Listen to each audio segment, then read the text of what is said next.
Hi there, I'm Ashley, Senior Clinical Advisor at Carepatron, and I'm here to help guide you through the Phalen's test.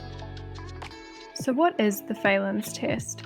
The Phalen's test evaluates the median nerve in the wrist for signs of compression. It is heavily concerned with carpal tunnel syndrome, also known as CTS, which is a common nerve compression disorder that causes pain, numbness, and tingling in the hand and arm.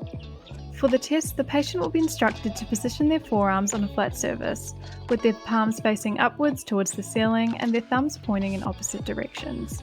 They will be asked to press their palms together for approximately 1 minute. During the test, the physician will observe any sensations of tingling, numbness, pain, or weakness in the relevant area. There are a variety of healthcare professionals who can use this test, however, it is commonly utilised by a physical therapist. Here's how to use the Phalen's test effectively.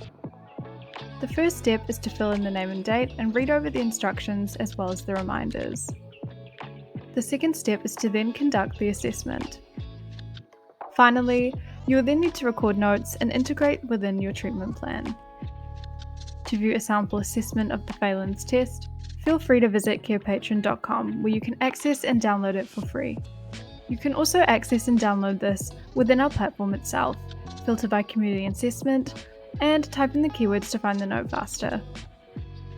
Thanks for watching, and remember to subscribe to Carepatron to view more healthcare videos in the future.